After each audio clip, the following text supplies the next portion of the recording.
Madame, monsieur, bonsoir. Merci de regarder Entretien dans sa nouvelle configuration horaire. Désormais, votre programme est en direct de ce studio, même à partir de 21h. En rediffusion le lundi dès 22h30 et le mercredi à 14h30. Pour cette première de l'année 2019, maître Michel Sonia Martine Doki, qu'on ne présente plus, est l'invité de ce soir. Vous êtes maître né en France un 31 mars. Vous y obtenez un diplôme d'études supérieures en droit privé, mention droit des affaires, retour au Cameroun, où vous exercez en cabinet comme juriste, conseil ensuite en entreprise comme directeur juridique à Orange Cameroun, puis à Guinness Cameroun. Consultante externe, maître Michel Doki travaille sur un projet de lutte contre la corruption, puis comme secrétaire général du centre d'arbitrage du JICAM. Avant de revenir à la profession d'avocat en passant avec succès l'examen d'accès au stage en 2014, prêtant serment en 2015 et reçu à l'examen final et admise à prêter serment le 4 juillet 2018. Entre-temps, l'engagement politique est passé par là. Le public vous découvre, maître, à travers le CPP de Edith Kawala que vous quittez et plus tard vous faites votre entrée au MRC. Aujourd'hui, Michel Sonia Martine, qui est vice-présidente des femmes du mouvement pour la renaissance du Cameroun. Vous êtes mariée et mère de 2 enfants. Bonsoir et bonne année, maître Doki. Bonsoir, bonne année à tous les téléspectateurs. Je serai, je le pense, définitivement complet si j'ajoute que vous êtes coloriate avec maître Yasmine Atia. Tout à fait. Du concours de plaidoirie contre la peine de mort édition 2015. Tout à fait, ça a été un grand moment pour toutes les deux, je crois. C'est quoi ce concours?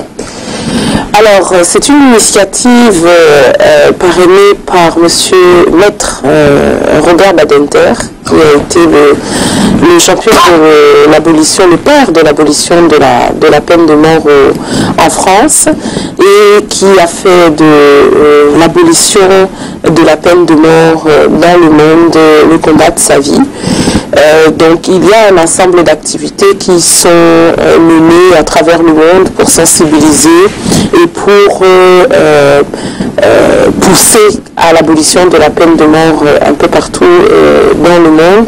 En ce qui concerne la francophonie, il y avait ce concours de plaidoirie organisé en partenariat avec les différents barreaux des pays francophones et avec l'Organisation internationale de la francophonie, avec la conférence nationale des barreaux en France. Et puis, du coup, il y avait une partie nationale.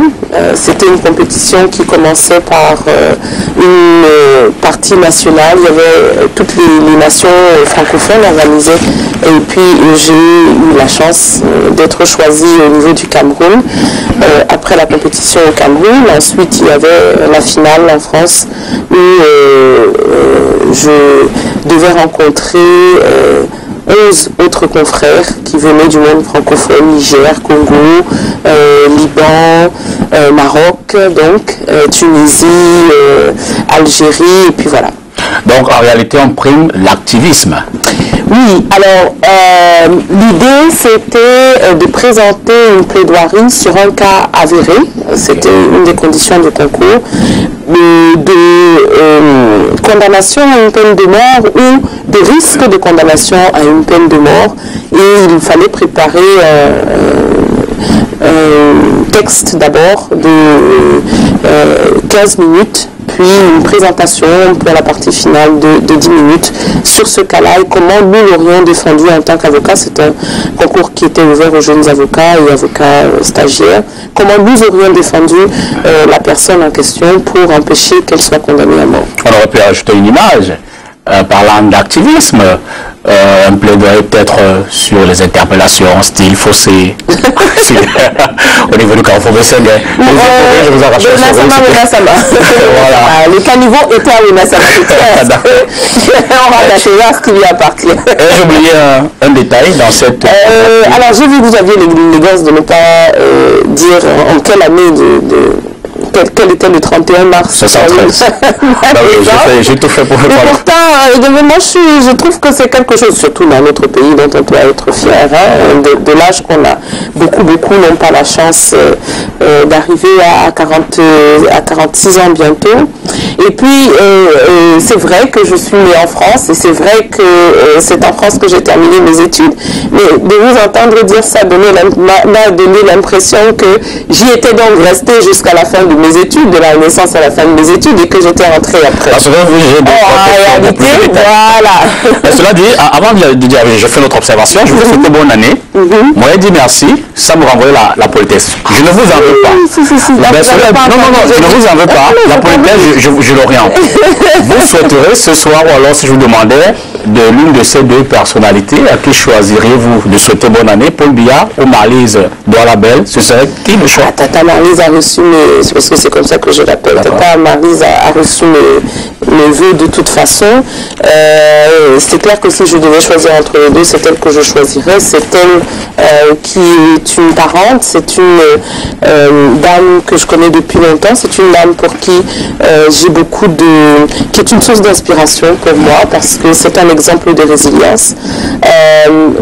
Pour moi qui la connais un peu, je sais que sa vie n'a pas toujours été facile. Son combat politique est admirable. Elle est là où elle est, le doigt à la force de son poignet. Je sais que je vais en surprendre quelques-uns en disant ça, mais c'est la vérité. Et donc je crois qu'il y a des dames comme ça dans la politique camerounaise qu'il faut traiter avec respect. Donc s'il y a quelqu'un à qui je voudrais souhaiter une très bonne année 2019 entre les deux, c'est très certainement Marlise Doualabel. Et vous lui donnerez, vous souhaiterez qu'elle ait suffisamment de force pour les prochaines élections locales, par exemple? Oui, j'espère que ce sera une très très belle compétition, mais je serais déçue que nous n'ayons pas une compétition aussi belle que celle que nous avons eue pour les dernières présidentielles. Je crois qu'aujourd'hui, nous avons montré aux Camerounais qu'il y avait dans leur rang des personnes de qualité qui travaillaient dur pour mériter leur confiance. Et oui, j'espère que la compétition sera rude, j'espère qu'elle sera prête. Très honnêtement, du peu que je vois de la scène politique camerounaise, si je devais m'inquiéter pour quelqu'un, ce ne serait pas pour elle. Né en France, je l'ai dit, études achevées en France, je l'ai également dit. Tout à fait. Avez-vous un passeport autre que le passeport camerounais? Non. Je n'ai pas d'autre passeport que le passeport camerounais, je n'en ai jamais eu d'autre.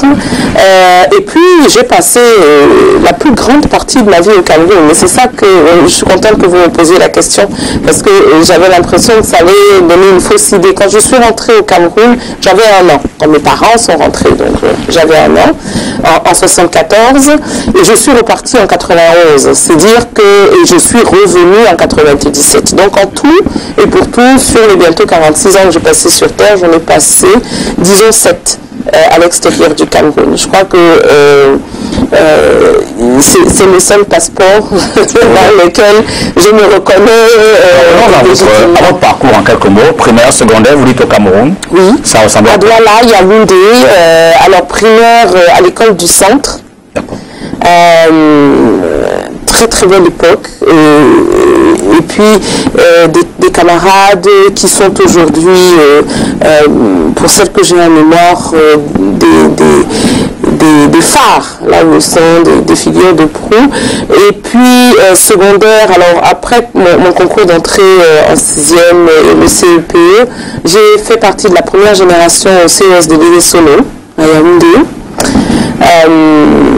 Et puis, j'ai passé 2 ans ensuite, Douala, où je suis restée jusqu'au baccalauréat, parce que quand je suis arrivée à Douala, je suis allée au lycée Josse, donc 4e, 3e, seconde, etc. J'ai eu mon bac en 91, et puis là, je suis partie. Okay. À mon regret, hein, je dois l'honnêteté de le dire. Moi, j'aurais voulu faire mes classes à Moïkélé. Et puis, à l'époque, avec les camarades de classe, on disait qu'on n'était pas un vrai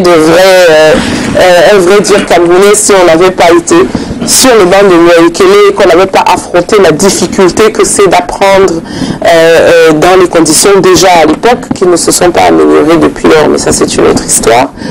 Et donc, mais bon, j'espère que je me suis bien rattrapée depuis que je suis rentrée. Parce que l'autre désavantage, c'est que forcément, j'ai appris d'abord le droit français. Alors, il est vrai qu'il a fortement inspiré le droit camerounais, mais quand même, il a juste inspiré, ce n'est pas une copie ligne pour ligne et article par article. Donc, il a fallu me réadapter quand je suis revenue et réapprendre tout ce que je n'avais pas appris sur le banc de la fac. Alors, à cette période, vous avez déjà cette tête d'activiste. Vous revendiquiez déjà, preniez la défense peut-être de vos camarades sur les situations. Alors ça date de quand j'étais déjà enfant, oui. J'avais tendance effectivement à m'insurger contre l'injustice de manière assez violente. Je crois que mes jeunes sœurs, parce qu'en plus je suis l'aînée d'une fratrie, sororité d'ailleurs. Voilà, Stéphanie, Frédéric, Frida, avant les deux autres. Donc on était 4 et effectivement je n'aimais pas beaucoup qu'on touche à mes sœurs. Je crois qu'elles ont pu voir, et les personnes qui ont osé les toucher quelquefois ont pu voir que je n'aimais pas beaucoup. L'autre occasion que je saisissais toujours de défendre, c'était les discussions, mais là avec les parents, les aînés. Si j'étais accusée injustement, si on me reprochait quelque chose que je n'avais pas fait, si je ne comprenais pas ce que l'on disait, j'avais tendance, et j'ai passé les virus à un de mes enfants, à tenir bon, défendre. Et je veux que ça se manifestait comment vous cassiez la vaisselle. Non, je parlais. Oui, vous criez dessus, vous criez sur... Non, je parlais. Et c'était d'ailleurs beaucoup plus agaçant que si j'avais cassé ou si j'avais crié. Vous parlez sans arrêt. Oui, je parlais longtemps. Ce n'est pas de ceux qui... Je parlais de longtemps. J'ai toujours été une langue pendue, disait ma mère. J'ai fait un petit clin d'œil si elle nous regarde. Et une grande gueule, dit Notre-Dame, une grande dame du droit et de l'activisme au Cameroun, maître Alice Nkom, que j'embrasse aussi si elle nous regarde. Donc oui, je parle beaucoup, mais je suis sûre que vous avez déjà remarqué. Et j'en profite, je lui dis également bonne année à maître Alice Nkom. Oui, alors vous entrez en cabinet, après votre diplôme, évidemment une riche expérience. Hein. Oui, une riche expérience, mon diplôme, une riche expérience au cabinet. Du moins, par exemple, partant du diplôme aussi. Oui, vous avez deux les deux, je crois qu'effectivement, c'était quelque chose d'être étudiante là où j'ai été, c'est-à-dire à Reims, surtout. On avait une communauté camerounaise qui était très... Qu'est-ce qui vous motive pour faire plutôt le droit qu'autre chose? Mon père.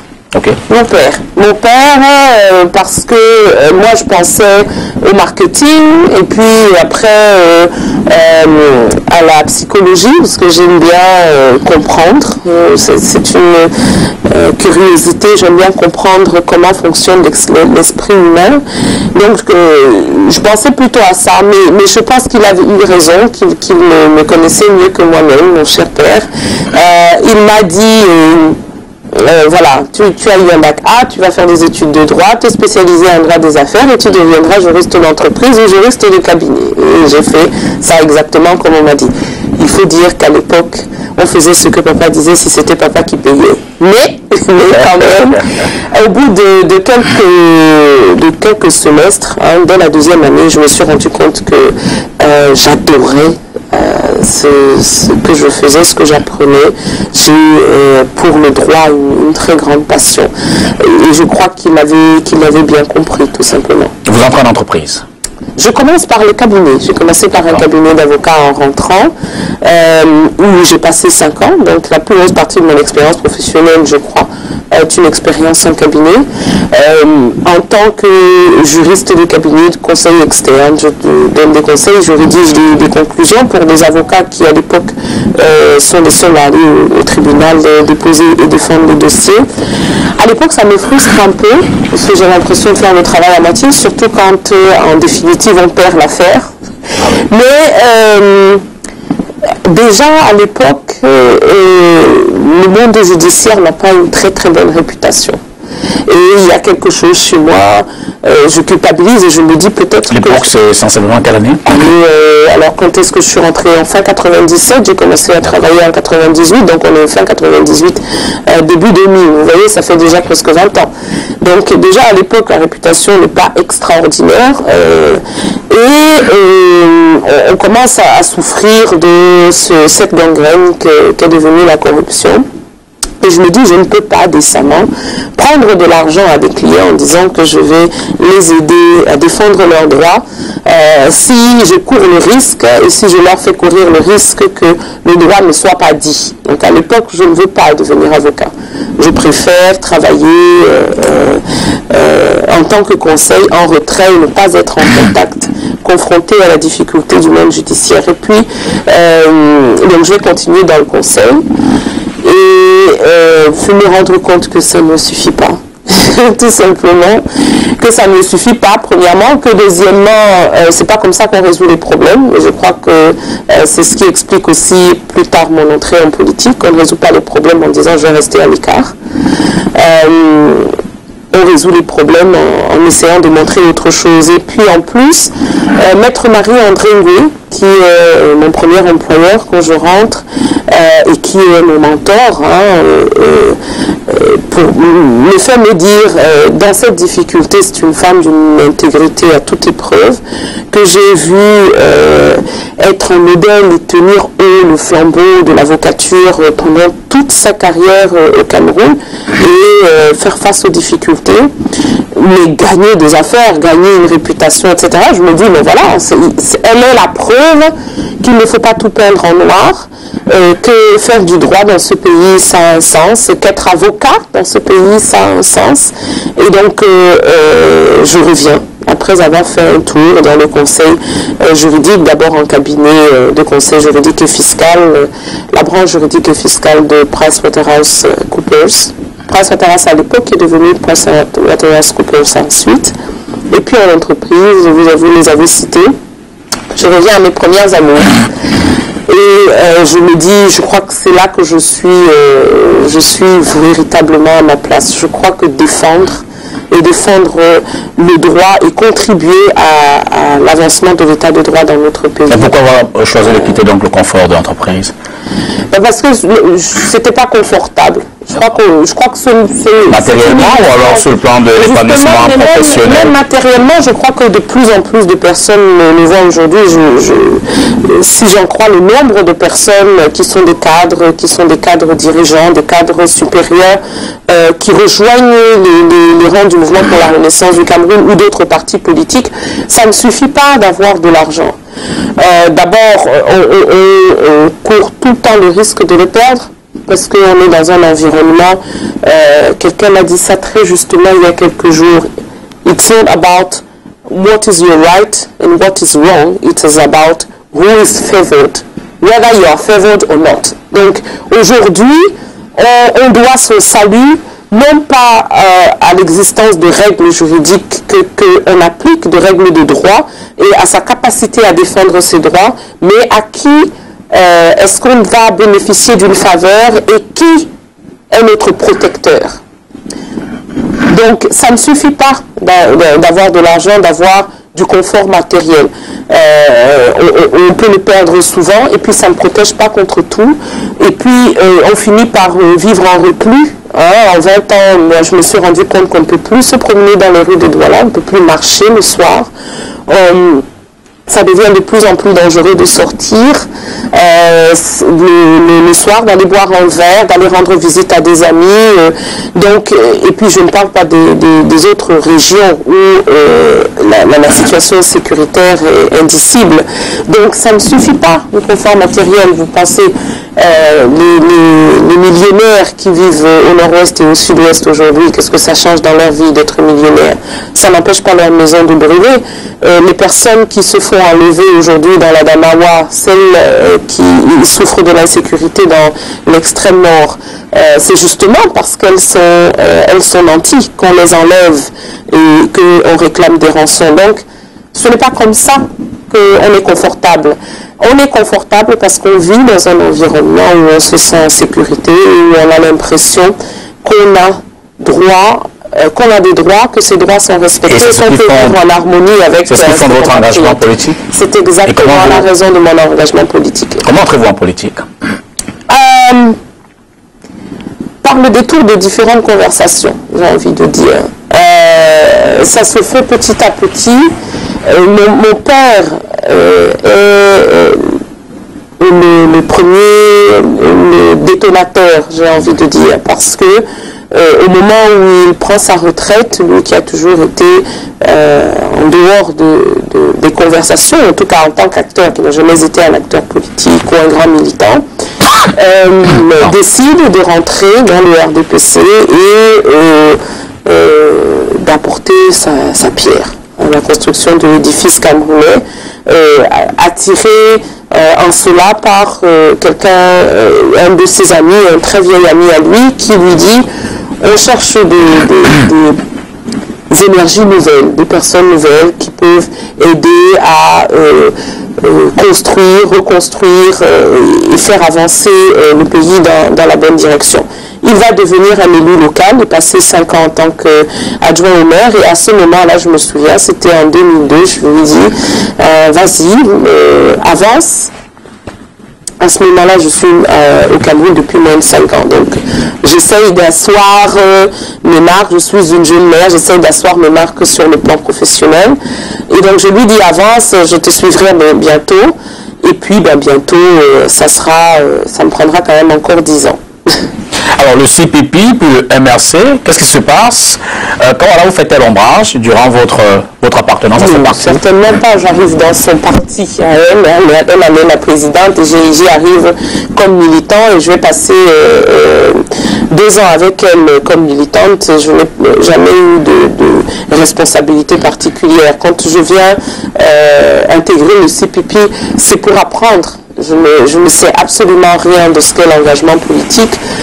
Je sais que j'ai envie que les choses changent et que j'ai envie d'aider dans la mesure de mes capacités. Mais mes capacités à l'époque sont quasiment nulles. Donc je viens pour apprendre et je suis très heureuse de pouvoir participer avec elle à la démarche. Je me souviens être allée à Yaoundé. On était en train de discuter le nouveau code électoral et nous avions manifesté ensemble contre ce code électoral qui nous bâillonnait. Je me souviens de manifestations en mémoire de nos martyrs, de personnes qui sont mortes pour la construction de cette nation. Et donc moi je suis heureuse de faire ça et puis d'aider à la réflexion, etc. Je serai d'ailleurs investie par le parti pour être candidate aux élections municipales. Je suis numéro 3 sur la liste, à Douala premier, K est numéro 1 et il y a une personne qui est numéro 2. Je ne crois pas que je puisse censément dire que elle me faisait Qu'est-ce qu'il reste de ce rapprochement aujourd'hui? Il reste que, par exemple, quand j'ai été interpellée le 27 octobre, elle est restée là plusieurs heures devant la PJ jusqu'à... Non, mais je vous donne un symbole. Si on pourrait parler des heures et des heures de ce que Kawala est pour moi, et de ce qu'elle est pour les femmes et de ce qu'elle est pour la politique et l'activisme au Cameroun. Moi, je suis d'accord, mais je ne sais pas combien d'heures on a. Mais c'est pour vous donner une illustration de ce qui reste. En 2014, je suis partie, vous avez posé la question, parce que j'avais le sentiment que ce qu'il fallait au Cameroun, et je l'ai toujours, c'est une société civile plus forte. Je crois fondamentalement que la différence qui ne se fait pas dans notre pays, qui est en train de lutter avec son travail de construction, c'est l'électeur qui ne la fait pas. C'est le Camerounais moyen qui ne la fait pas. Et que nous devons comprendre que c'est seulement, uniquement le Camerounais qui peut faire cette différence et construire le Cameroun que nous méritons. Donc je croyais à ce moment-là que je serais plus utile dans la société civile à essayer de rassembler mes compatriotes derrière ce projet de prendre conscience et d'utiliser le pouvoir, qui est le pouvoir du peuple quand on est en démocratie, quand on est en république d'ailleurs. Avant même d'être en démocratie, quand on est en république, le pouvoir qui est le pouvoir du peuple. Donc, je suis partie en 2014. J'ai essayé pendant 2 ans de travailler. J'ai rencontré des gens formidables. Pendant 2 ans, on a créé un groupe qui s'appelle Freedom Generation. Et je dirais que je ne suis pas forcément bien prise, je crois. Je crois que je ne connaissais peut-être pas suffisamment notre environnement et ce que ça prend, ce que ça requiert d'être une activiste. Et que fondamentalement, je suis peut-être plus une bête politique qu'une activiste. Donc en 2016, j'ai à nouveau une conversation avec un cadre du MRC qui me propose de joindre le mouvement pour la renaissance du Cameroun. Et là, je prends le temps de regarder le projet de société, les statuts, etc. et de voir si le projet du parti m'intéresse, même si je suis très rapidement époustouflée par... D'ailleurs, pas en 2016, je l'avais déjà rencontré en 2013, le professeur Camto. Je suis époustouflée par la qualité de l'homme, par l'esprit, la beauté de l'esprit. Je me dis, il faut quand même comprendre ce qu'est le parti, quelles sont les idées qu'il véhicule, parce que c'est au parti qu'on s'attache et pas seulement à une personne. Parce qu'il faut aider la personne à porter la vision du parti. Et la vision du parti Mouvement pour la Renaissance du Cameroun correspond un peu plus, très bien. Alors, et elle correspond un peu plus à ce que à une relation personnelle. Voilà. Alors Michel Ndoki, après les études supérieures en cabinet, Michel Chéran, chez Guinness, revient en cabinet, adhère au CPP, rejoint le MRC. C'est quoi la suite? Ah ben, je vais rester avocat là, je commence à me faire un peu vieille. Alors, je vais arrêter de sauter là. Heureusement, parce que je voulais vous demander la prochaine question, c'est qu'il y a une instabilité pathogène qui vous anime. Je veux dire que... Non, mais je pense que j'ai mis beaucoup de temps à me trouver, j'ai envie de dire. Je crois que j'ai mis beaucoup de temps à trouver et puis que je suis une très grande curieuse de nature. J'avais besoin d'essayer, j'aime me renouveler, me donner de nouveaux défis, apprendre de nouvelles choses. Quand j'étais directeur juridique de Guinness Cameroun, je me suis lancée dans un BTS en horticulture que je suis allée soutenir. Et voilà. Donc, mais parce que je crois que très, très profondément, je suis insatisfaite de la situation de notre pays et que c'est ma façon à moi de me dire bon, on peut faire quelque chose, même quand, de me confronter à la difficulté, peut-être pour me préparer à des difficultés. Quel rapport faites-vous entre votre métier et votre engagement politique? Mais je pense que qu'il y a pas seulement un rapport, il y a une fusion entre les deux. Je suis en tant que militante du Mouvement pour la Renaissance du Cameroun, je suis une militante avocate, j'ai envie de dire. Que pour moi, c'est presque impossible d'être l'un ou l'autre. Je me vois aussi bien en permanence comme à la fois une militante de ce mouvement et comme un avocat. Je crois que être avocat, quelqu'un l'a dit, c'est pas juste un métier, c'est une attitude. Okay. Et voilà, voilà le rapport. C'est une attitude. Être militante du Mouvement pour la Renaissance du Cameroun, à mon sens, c'est une attitude. C'est la même chose pour le métier d'avocat. Je vais solliciter la diligence de Michel Chapset qui réalise majestueusement cette émission. Pour Stéphane, oh, Michel.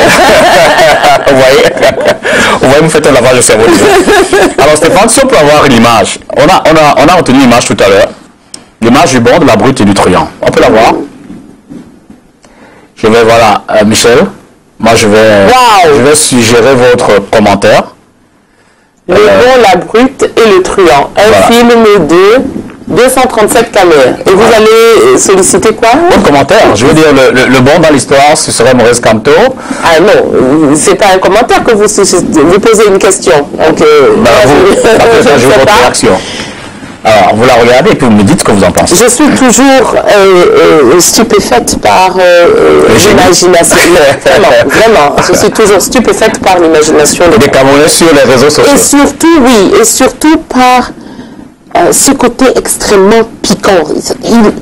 Nous savons dire... Il touche là où ça fait mal. Voilà, c'est extraordinaire.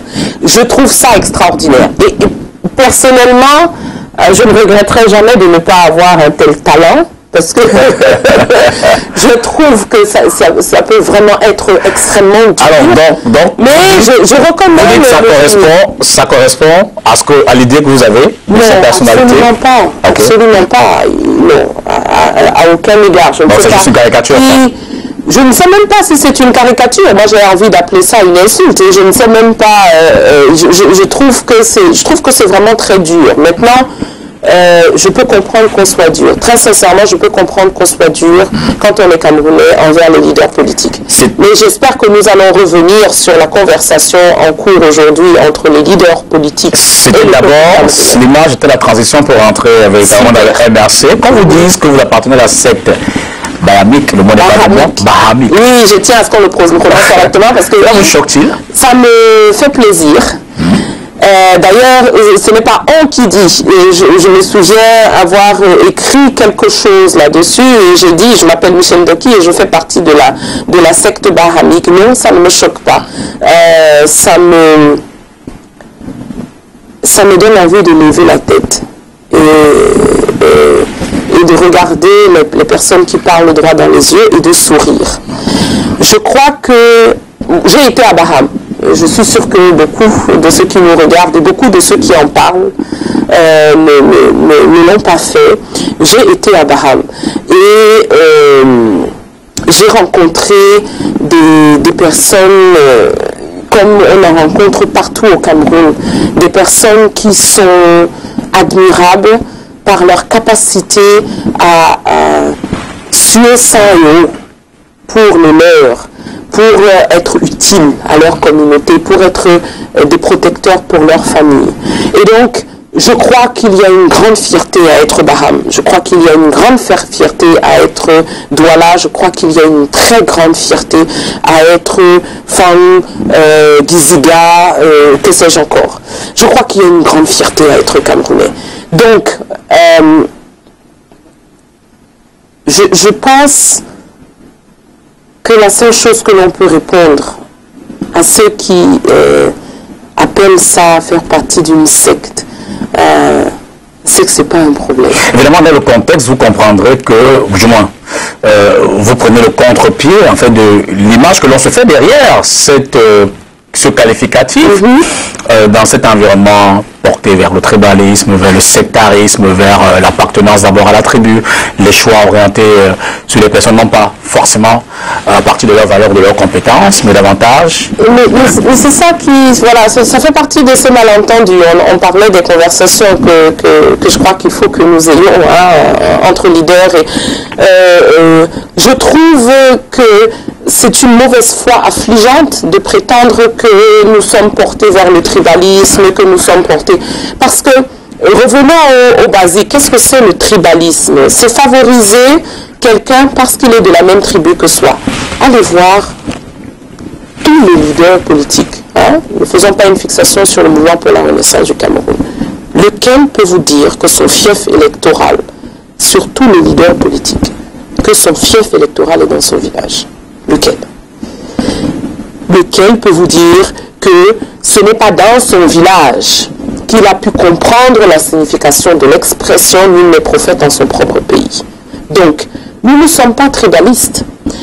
Pourquoi est-ce qu'il y a dans toutes nos localités des représentants de tous les partis politiques? En même temps, j'ai le sentiment que vous prenez encore le problème dans l'autre sens, parce que ce que l'on observe généralement, c'est dans le sens inverse, c'est-à-dire que le choix, en général lors des élections, des électeurs est souvent porté, comme je l'ai dit, pas systématiquement par la compétence. C'est-à-dire que le reproche qu'on fait davantage, peut-être reproche, je le dis entre guillemets, au MRC ou alors à ceux qui le soutiennent, c'est qu'ils sont en majorité originaires de la région du président du MRC. Donc 14% de 3 millions de personnes aux dernières élections présidentielles, c'est la population Baham au Cameroun. Je vous laisse analyser.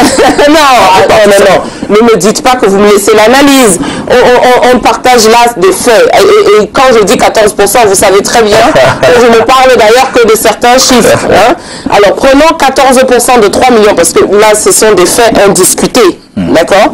On parle du nombre de personnes qui ont voté aux dernières élections présidentielles et du nombre de personnes dont on dit qu'elles ont voté pour le professeur Maurice Kamto. Je vous repose la question. 14% de 3 millions et demi, c'est vrai que je ne suis pas très forte en maths. Vous laisser terminer la question pour rappeler. Est-ce que ça représente la population de Baham, les personnes d'origine Baham?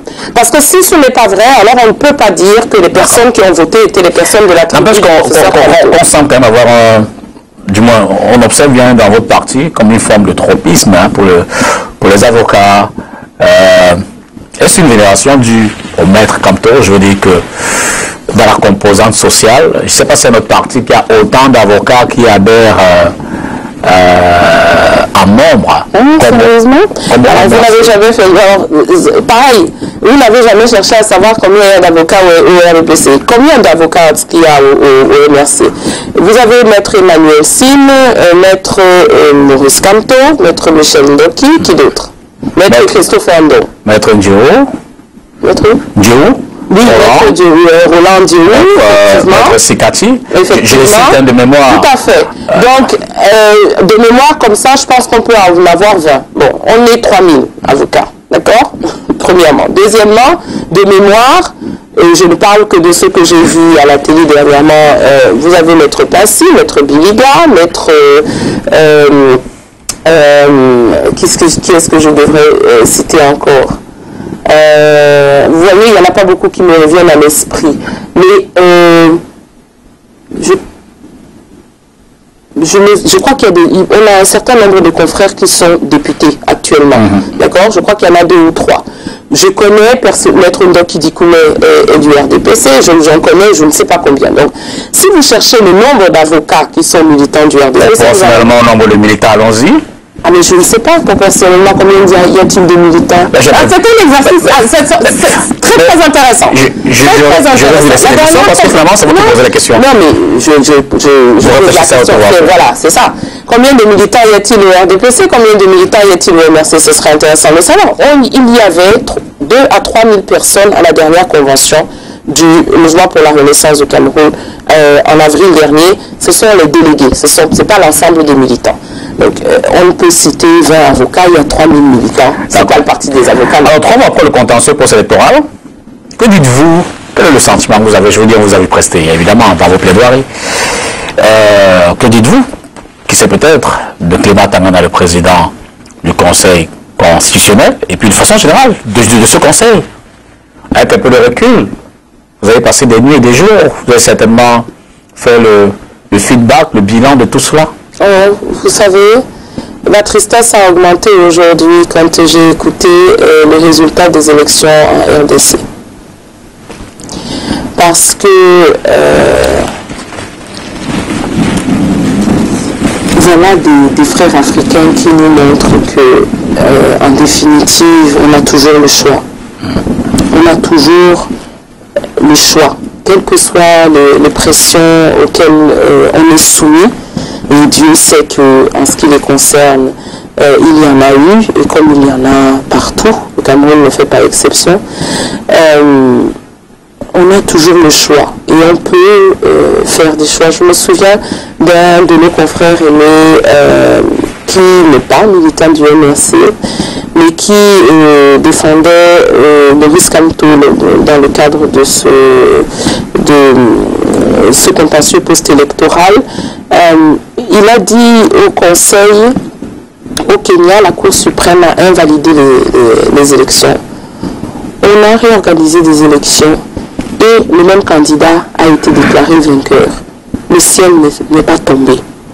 Donc, compte tenu de l'évolution des débats, je crois qu'on doit à l'honnêteté de dire que la vérité n'a pas été dite et que le Conseil constitutionnel, les personnes qui étaient là, ne se sont pas posées en défenseurs de la vérité. Et c'est quelque chose qui m'attriste. Mais l'essentiel n'est pas là. Et c'est une des leçons que je garde et que nous gardons tous de ces élections et de ce contentieux post-électoral. L'essentiel, ce sont ces millions de personnes qui ont arrêté toute activité pendant 3 jours pour nous regarder parler de leur pays. Ce sont ces millions de personnes au nom desquelles nous étions en train de mener ce débat et ce qu'elles ont gardé. L'essentiel, c'est ce qui va se passer à partir de 2019 et ce que nous allons faire de ce pays à partir de 2019. En interne, avez-vous fait l'autocritique de vos interventions au cours de ce contentieux? Que vous dites-vous? Que nous aurions peut-être pu aborder le contentieux avec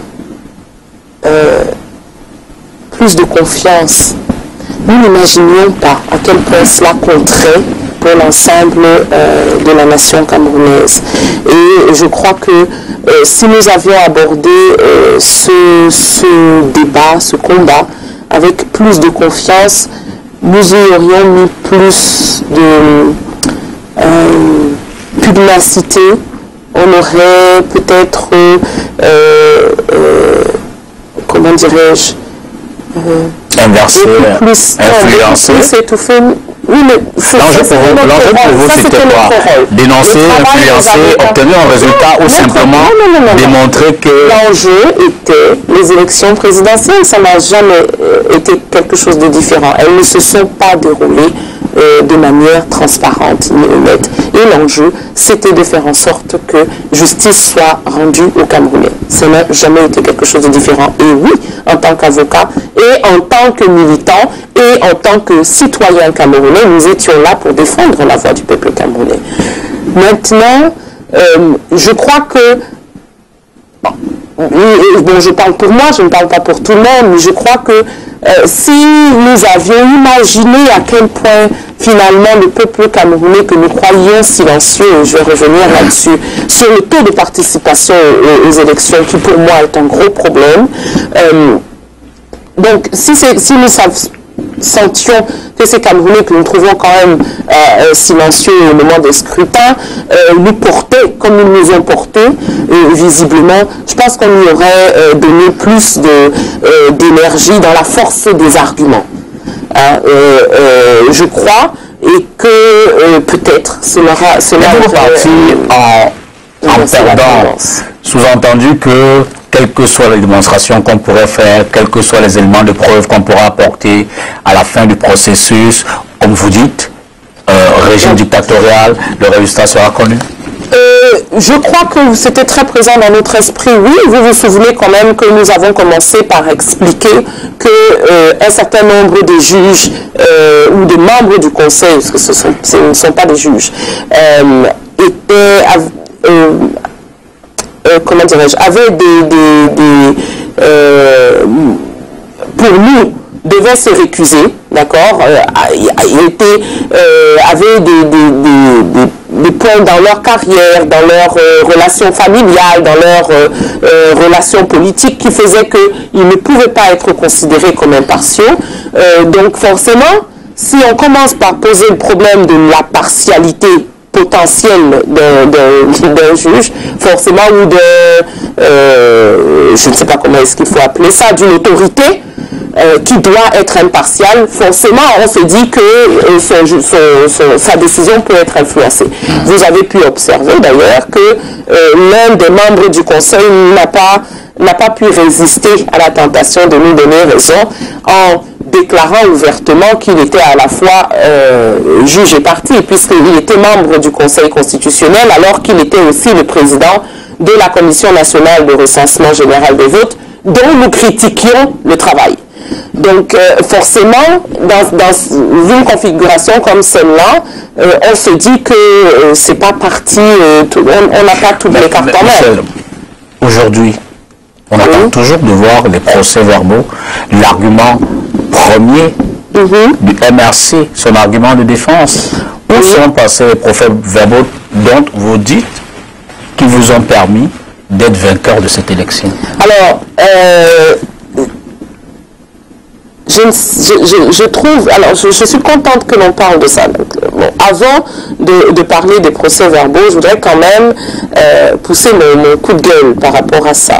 Je trouve injuste qu'aujourd'hui, le procès qui est fait soit fait au Mouvement pour la Renaissance du Cameroun et à Maurice Kamto en particulier, parce qu'il n'est pas capable de prouver que c'est lui le vainqueur des élections. Je trouve que c'est une distorsion dans l'esprit qui est, je ne sais pas si c'est de la mauvaise foi ou si c'est du syndrome de Stockholm, mais je trouve ça révoltant. Parce que ce n'est pas à un candidat de prouver qu'il a gagné des élections, c'est à l'organisme qui les organise, ces élections, permettez-moi la répétition, de prouver quels sont les résultats. Plus, mais vous allez poursuivre. Mais c'est d'autant plus indiqué que le candidat apporte ses éléments de preuve si l'organisme qui, je vais me redire, organise, dit que ce n'est pas lui. Le conseil dit, le conseil dit, le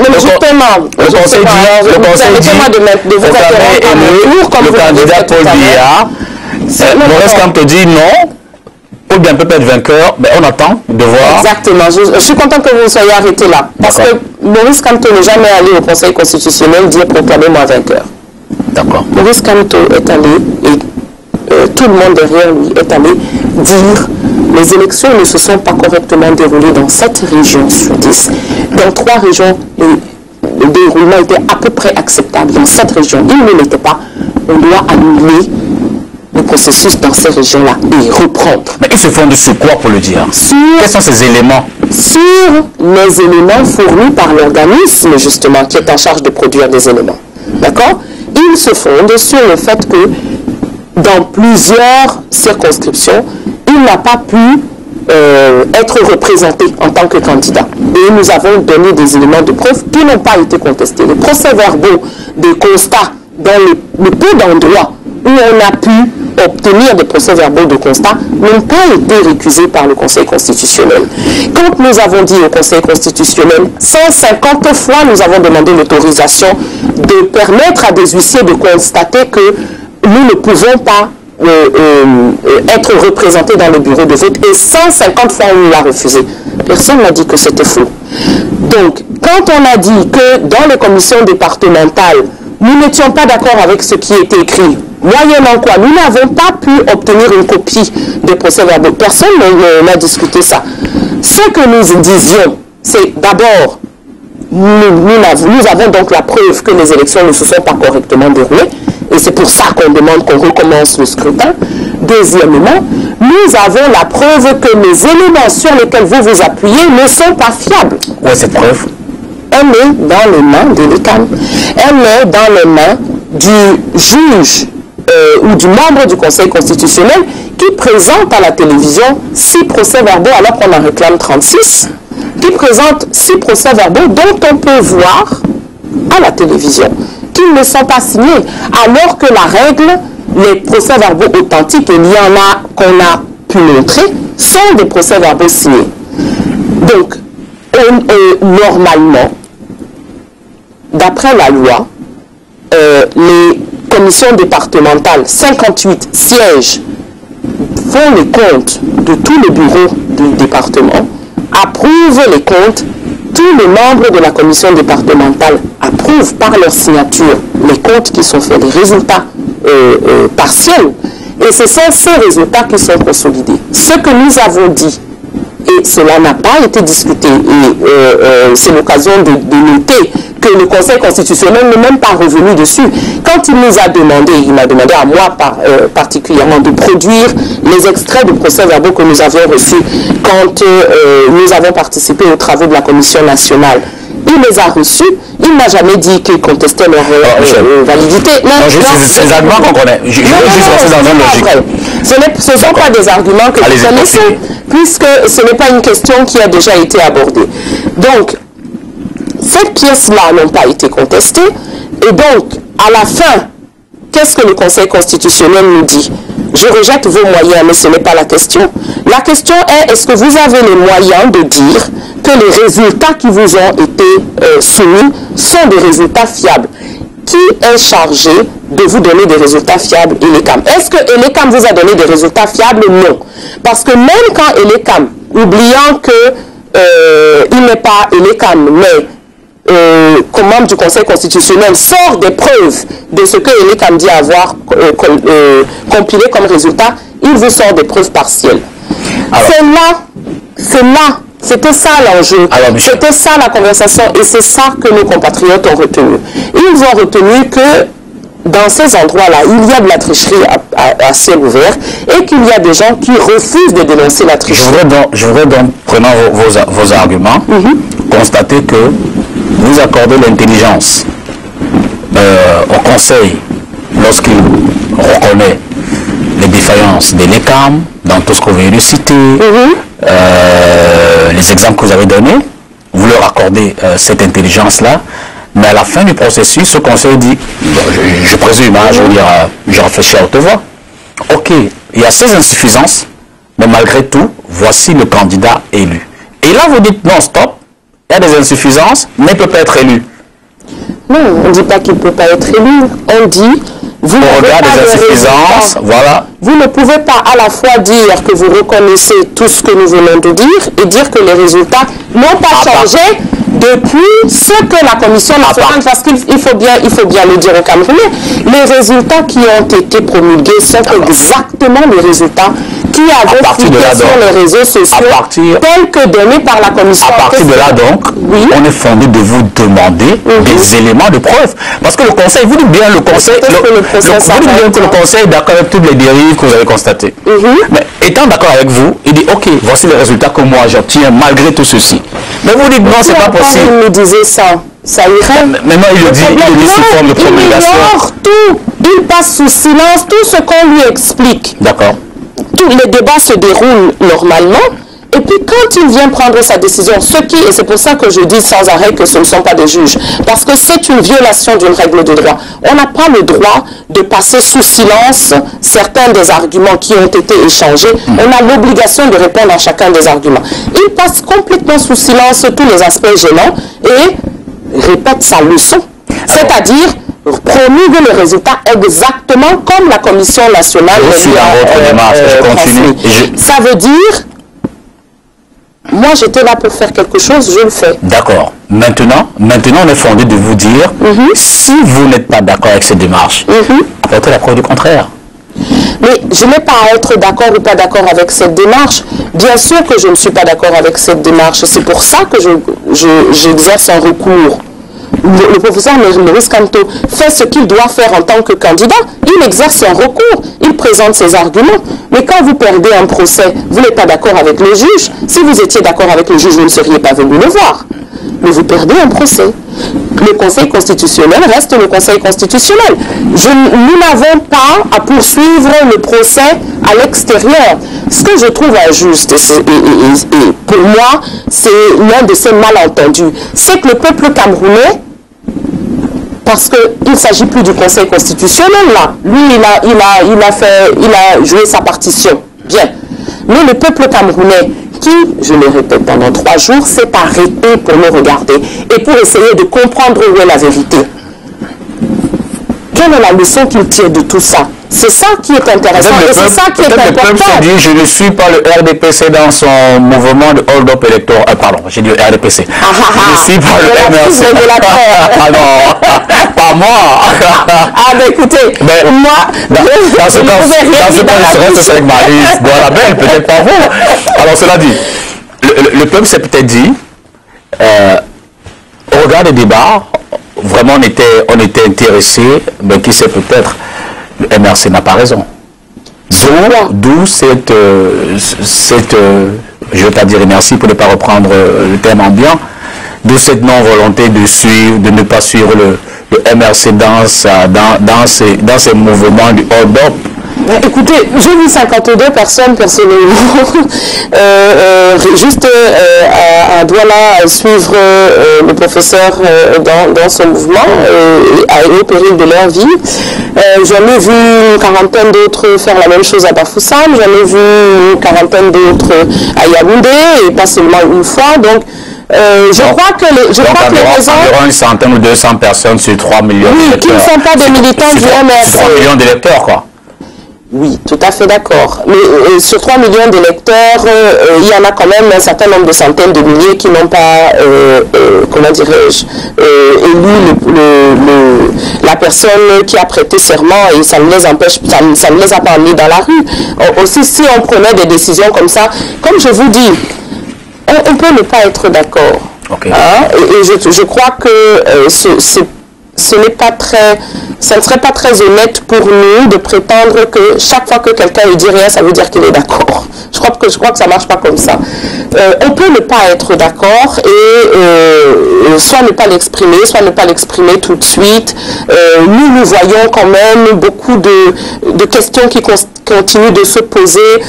Est-ce que l'Union africaine va faire quelque chose? Nous avons souvent la question. Nous avons vu le professeur Kamto, quand il est revenu, comment il a été accueilli. J'arrive dans la démarche internationale. Il est clair, non, je n'allais pas développer là-dessus. Ce que je veux dire par là, ce que je veux dire sur ce point, c'est qu'il est clair que pour les Camerounais, la page n'est pas définitivement tournée.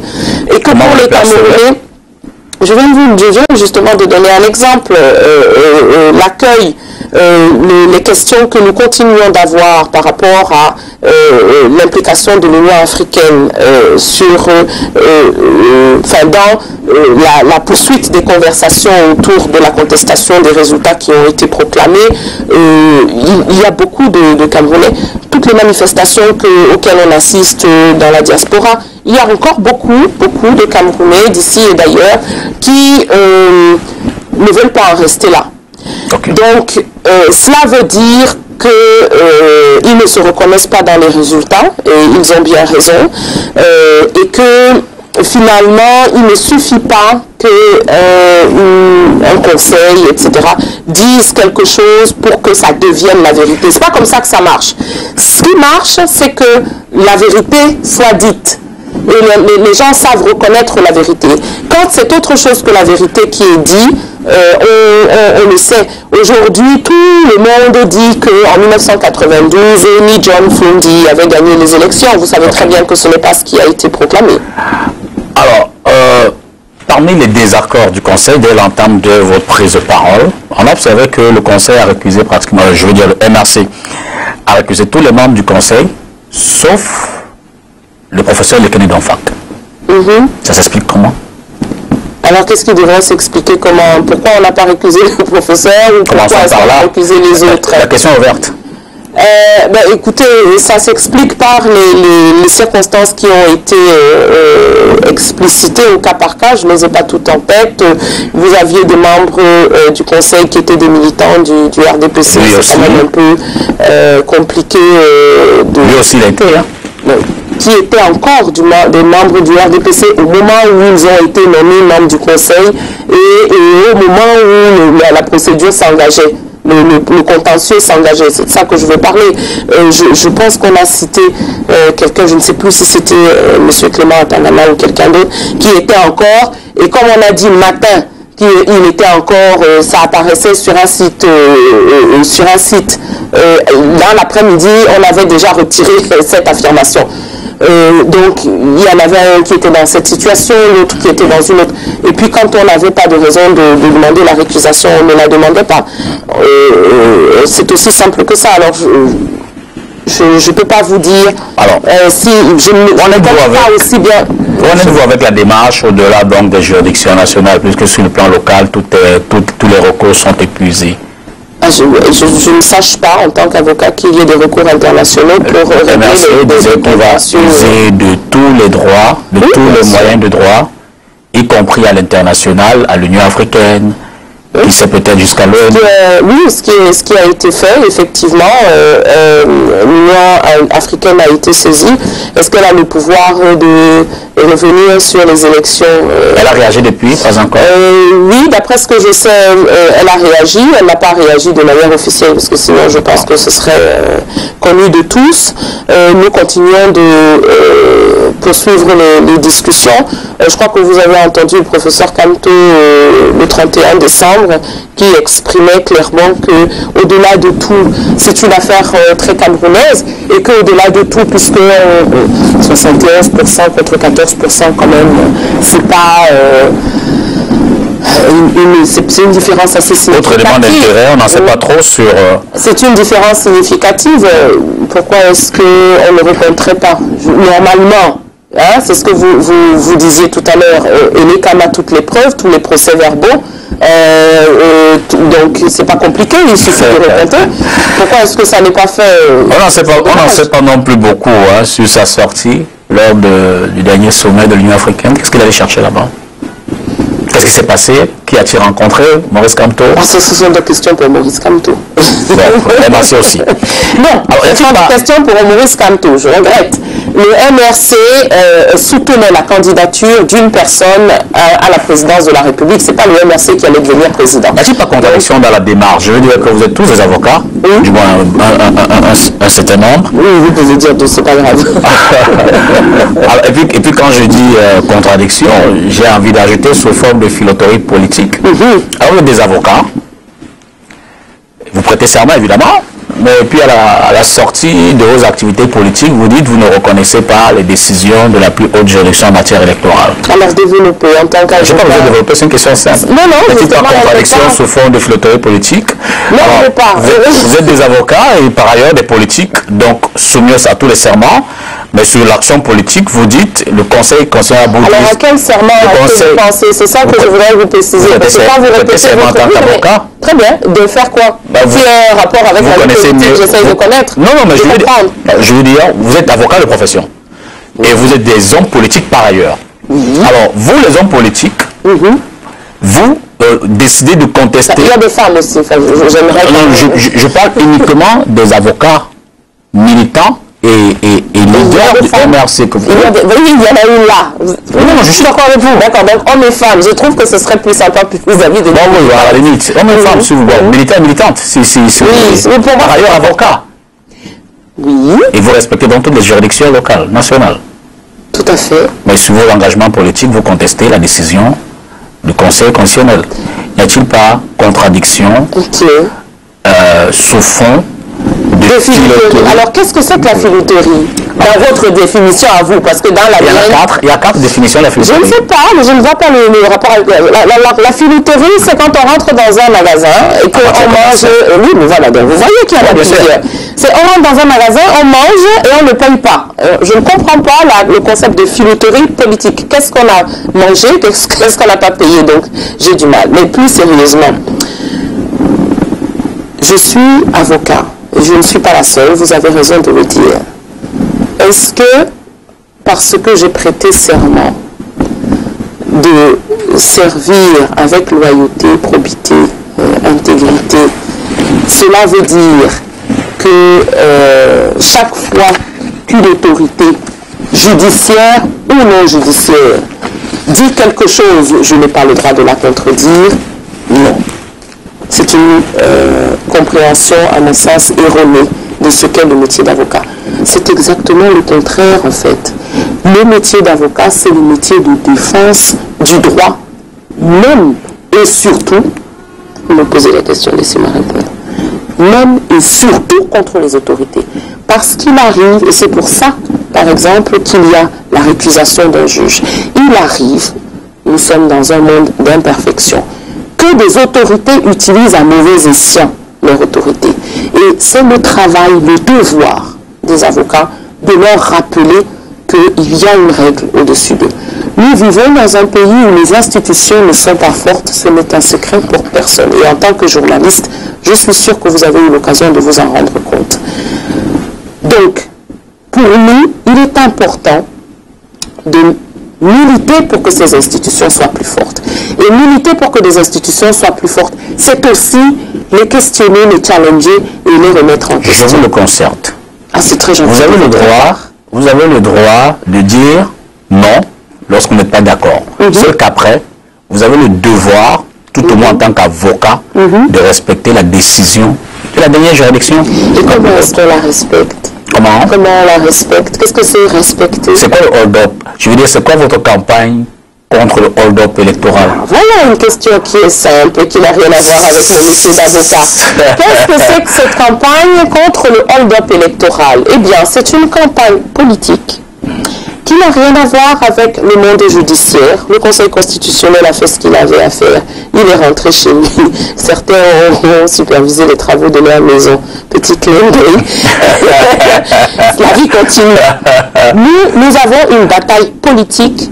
Et oui, en tant qu'avocat aussi, nous prétendons que nous avons le droit de contribuer à la bataille politique. Dans notre bataille politique, vous acceptez de rompre votre serment d'avocat, de vous soumettre à quel rapport y a-t-il avec le serment d'avocat? Je vous le demande. Je le répète, je n'ai pas pris, il n'y a rien dans mon serment qui dise que je dois me soumettre. D'ailleurs, je m'y suis soumise. Je n'ai jamais...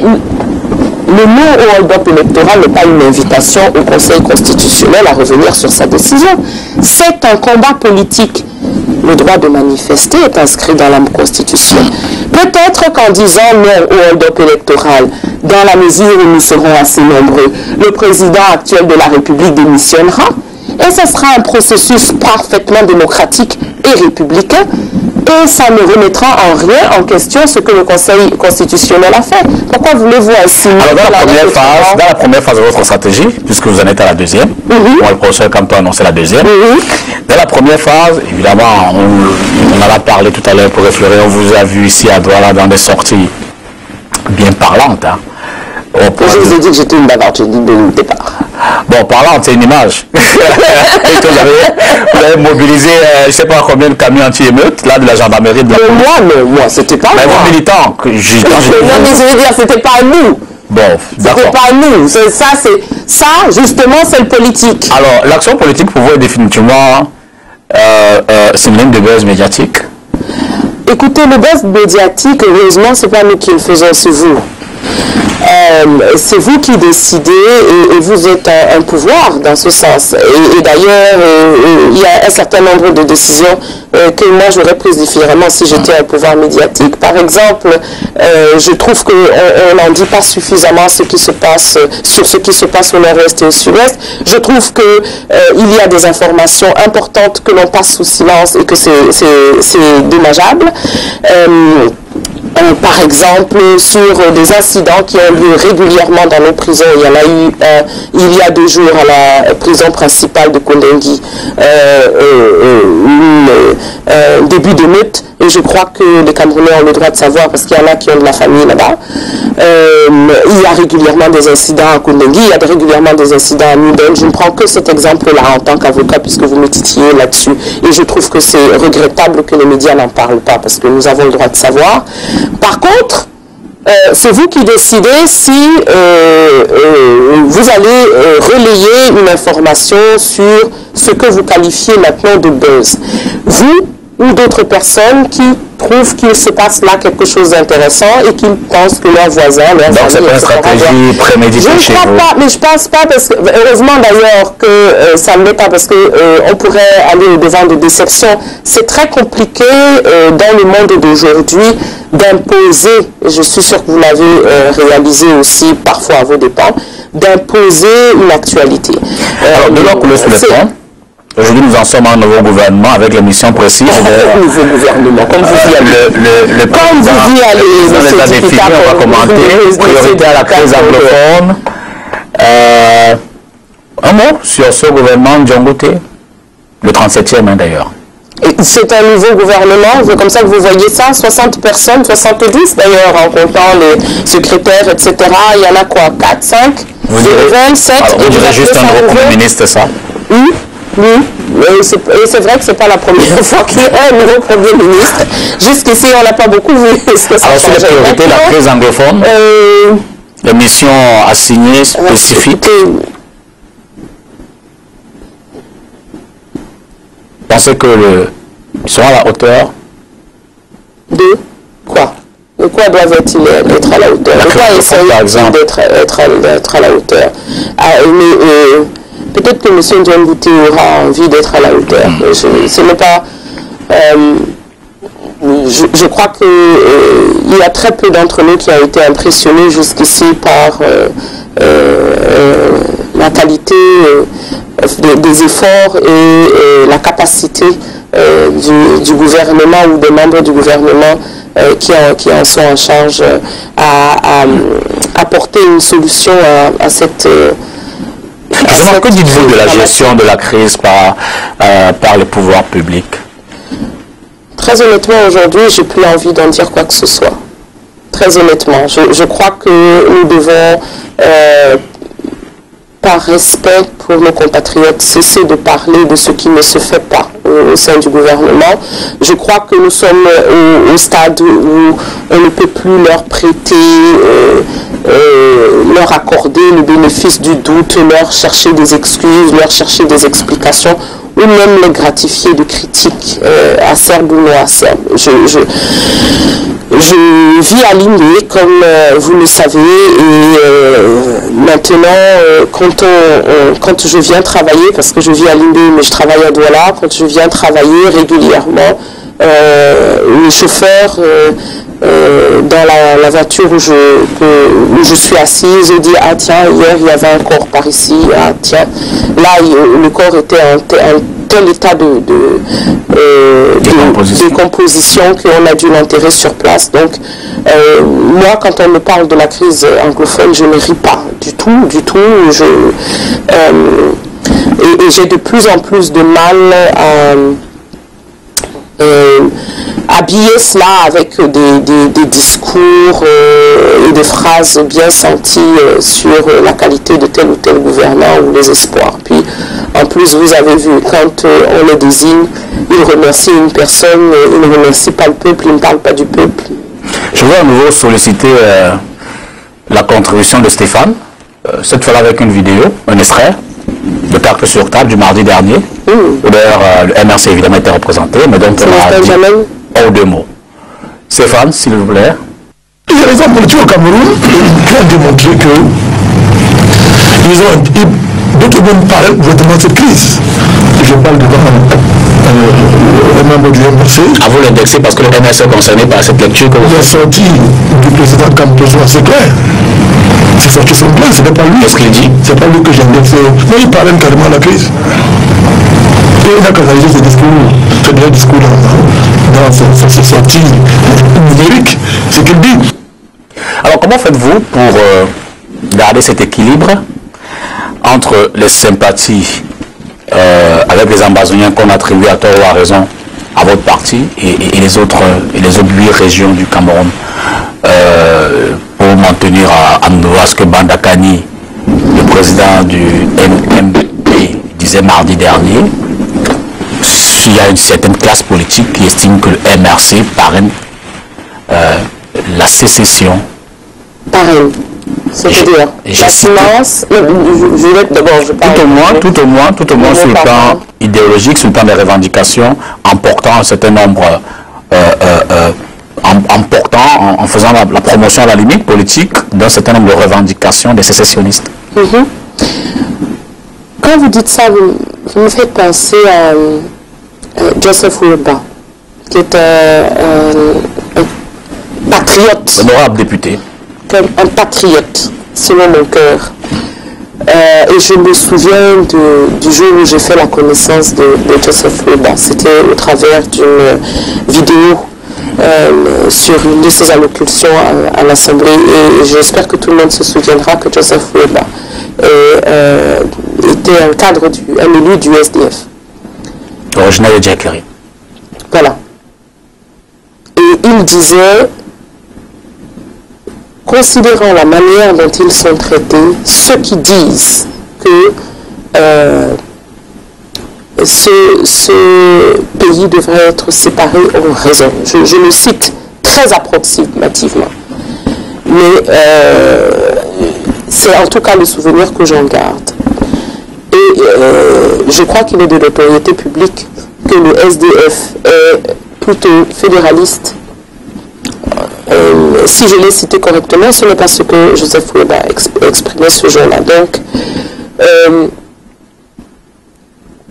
je pense qu'au-delà de tout, les équilibres ne sont pas très importants. Je crois que aujourd'hui, ce qui est important, c'est qu'on se souvienne de ce qui est vrai, de ce qui est juste, et que nous fassions chacun là où il est. L'exemple de Joseph Fouéba, c'est pour dire que vous n'êtes pas seul dans ce soutien qu'on vous attribue à ceux qui demandent la partition du Cameroun. Pourquoi avoir pris cet exemple, cette image? Pour vous exprimer que on peut comprendre, très profondément comprendre la frustration et l'amertume et la tristesse et la désolation des habitants du nord-ouest et du sud-ouest, des personnes qui sont originaires des régions du nord-ouest et du sud-ouest. Mais ça, tout le monde comprend, non pas davantage de ceux qui ont pris les armes, Michel. Si vous continuez, il va falloir que vous répondiez à ma place. Mais ne pas être sécessionniste parce que c'est ce que vous insinuez. On peut comprendre. Et je crois que c'est ce qui manque à un certain nombre de dirigeants, dont celui que vous m'avez demandé d'écouter tout à l'heure. C'est cette capacité à comprendre l'autre. C'est d'ailleurs ce qui nous a mis dans cette situation. C'est ce qui fait qu'aujourd'hui, dans 6 régions sur 10, il y a une insécurité criarde et une fracture sociale avérée. C'est qu'on a perdu la capacité à comprendre l'autre. J'avais une discussion là-dessus avec un compatriote d'expression anglaise sur ce sentiment d'appartenance. Et je vais vous dire à quel point je le comprends maintenant. Et vous êtes francophone et moi aussi. Donc, vous n'avez pas connu ça, donc vous ne pouvez pas. Je crois que tant qu'on ne l'explique pas, on ne peut pas comprendre. Et tant qu'on n'a pas vécu ce qui se passe là-bas, on ne peut pas comprendre. Il me disait... Vous êtes à l'école normale, il y a 2 systèmes, ok? Il y a le système anglophone. Et vous allez à l'école et vous faites votre école en anglais, toute votre vie, jusqu'au bac. Vous débarquez à l'université, tous les cours sont en français. Vous allez à l'administration, vous allez à la poste, vous voulez faire un papier, et tout le monde vous dit, je ne comprends pas votre truc là. Tout d'un coup, pendant 18 ans, vous avez parlé la langue de votre pays, et tout d'un coup, c'est une langue qui n'est plus... Et ces arguments sont connus. La problématique fondamentale... Vous m'avez fait venir ici pour vous dire des choses qui ne sont pas connues dans la langue. Y compris dire des choses qui sont connues. Sur des questions précises que je pose. Je suis en train de parler d'une question précise. Vous m'avez interpellé sur notre soi-disant soutien de la sécession. On réduira le nombre de questions, vous éviterez les tendancieuses et ça ira très bien. Je vous réponds sur la question du soutien à la sécession. C'est le sentiment d'appartenance qui a été tué. Parce que forcément, si vous vous retrouvez aujourd'hui à 18 ans à l'université et tout le monde parle espagnol et on vous dit qu'on ne comprend pas la langue dans laquelle vous avez étudié jusqu'à 18 ans, forcément vous avez l'impression que vous vivez en terre étrangère. Et c'est comme ça partout. Et c'est comme ça tout le temps. Donc, ce sentiment avec lequel on grandit, c'est ce que me disait ce compatriote, qui vit à Yaoundé, qui parle français autant qu'anglais aujourd'hui, qui a fait ses études à Yaoundé, je ne vous parle pas du tout d'un sécessionniste, c'est qu'il a grandi avec ce sentiment avec le sentiment d'être un étranger. Comme on grandit avec le sentiment d'être un étranger quand on est noir dans certains pays du monde. Eh bien, ce sentiment-là crée de la frustration. Et puis quand ensuite, on commence à exprimer ses frustrations et qu'on se retrouve avec de la violence en réponse à la frustration, oui, cela crée une envie de sortir d'un ensemble dans lequel de toute façon on ne se reconnaît pas. Oui, nous avons la possibilité, la capacité dans une certaine partie de la population et y compris dans le mouvement pour la renaissance du Cameroun de comprendre ça. Bien entendu. Au point. Et si quelqu'un insinue, parce qu'il est dans le gouvernement, donc qu'il est d'accord avec les massacres qui sont perpétrés depuis au moins 1 an dans notre pays, qu'il est interdit de comprendre ça, eh bien, cette personne comprend pourquoi il y a plusieurs partis politiques. Allons-y dans la caricature. Je vous accorde toute l'image que vous venez de décrire, massacre de l'armée contre les populations, incendie des villages, prenant tout vous voyez, j'ai pas dit tout ça. D'accord, allons-y. Hein? Allons-y. Je n'ai pas dit tout ça, mais je suis contente que ce soit des réalités dont vous êtes... Mais je reviens à la question. Au point où le MRC soutient finalement ceux qui ont pris les armes. Je ne sais pas ce qui vous fait dire ça. Bandakani a dit que Maurice Kamto avait dit que, c'est ça le journaliste aujourd'hui. Dis donc, c'est triste. Ben, aucun journaliste l'a dit, c'est pour ça qu'on a passé l'extrait. Oui, donc, et l'extrait dit que Bandakani dit qu'il a entendu Maurice Kamto qui disait que la question, en lui disant pourquoi le MRC soutient les sécessionnistes. La question de fond derrière, et c'était l'un des débats cruciaux pendant la campagne. D'ailleurs, certains observateurs estimaient que l'élection était une forme de référendum sur la forme de l'État, mais le MRC ne s'est presque jamais véritablement exprimé sur la forme de l'État qu'il choisirait ou qu'il proposerait aux Camerounais. Moi, j'ai reçu le professeur Maurice Kamto ici un peu avant. Il disait, nous allons passer d'abord les élections et si nous sommes élus, on organisera un référendum, on va demander aux Camerounais ce qu'ils en pensent pour ce qui est de la forme de l'État. Vous gardez la même position aujourd'hui? Je crois que vous devriez faire un petit séjour dans le Libyalum. Parce que je crois que à force de rester ici, à Douala ou à Yaoundé, on ne se rend vraiment pas compte de ce qui se passe dans notre pays. Ce qui se passe dans notre pays impose que nous ayons une attitude mesurée et une attitude d'écoute par rapport à aux avis qui peuvent être émis sur le devenir de cette nation. En tant qu'avocat, je défends Sissoko Aïk Tabé et 9 autres personnes qui ont été enlevées au Nigeria et mises au secret, enlevées au Nigeria, transportées, bandées, les mains derrière le dos, au fond d'une cale dans un avion et mises au secret pendant plus de 10 mois sans le moindre droit de communiquer avec leurs familles, leurs avocats et j'en passe, avant maintenant d'être enfin traduits devant le tribunal militaire pour toute une série d'actes terroristes. Je les défends parce que je défends le droit de ces personnes à être protégées par la loi. Et je défends le droit des Camerounais de continuer de réclamer la protection de la loi. Parce que quand on commence à piétiner la loi, comme on voit que cela est fait, on entraîne les autres à faire de même. Tout à l'heure, vous avez fait d'autres insinuations et vous avez relevé un peu ironiquement peut-être que j'avais fait mention des massacres qui sont perpétrés. Il y a des massacres qui sont perpétrés et ce sont des massacres à la fois de civils et de militaires. Quand j'ai dit des massacres, je n'ai pas spécifié les massacres de tout le monde est massacré. Et les massacres sont des massacres de militaires vis-à-vis de civils et de civils vis-à-vis de militaires. Parce que ça, on ne le dit pas suffisamment. Il y a des enfants, parce que ce sont des enfants. De plus en plus, ceux qui sont expérimentés ne vont pas au front. Ils envoient des enfants. Et il y a des enfants qui se feront massacrer. Oui, bien que quand je vous pose la question précise, vous devez répondre, mais bien sûr que sur la forme de l'État proposée par le MRC. Ça fait 5 minutes. Non, nous ne sommes pas là-dessus. Non, nous ne sommes pas là-dessus, monsieur le député Tongo. Nous sommes sur la question du soutien, soi-disant, du MRC à la sécession et de notre incapacité, soi-disant... 7 minutes, j'ai 4 questions encore. Ne vous en poserai que 3 ou 2, c'est pas grave. D'accord. Et de notre soi-disant incapacité... Oui, c'est comme ça. Comment dirais-je, à choisir une forme de l'État. Est-ce que je vous réponds? Et j'essaye d'expliquer ma réponse, et d'ailleurs c'est pour tout le monde, parce que je suppose que vous ne posez pas la question seulement pour vous personnellement.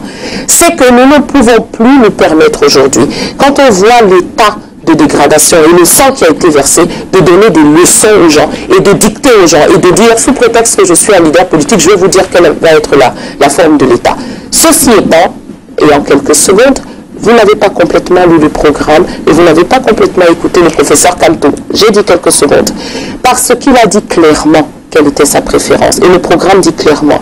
L'autre préférence serait le fédéralisme et une version de décentralisation. Nous ouvrons la discussion parce qu'il ne s'agit pas donc, finalement, on n'est pas le préférent. Je note bien que vous avez fait sur finalement de ce genre-là. Vous avez fait sur vous avez dit fédéralisme ou... ma réponse. Bon.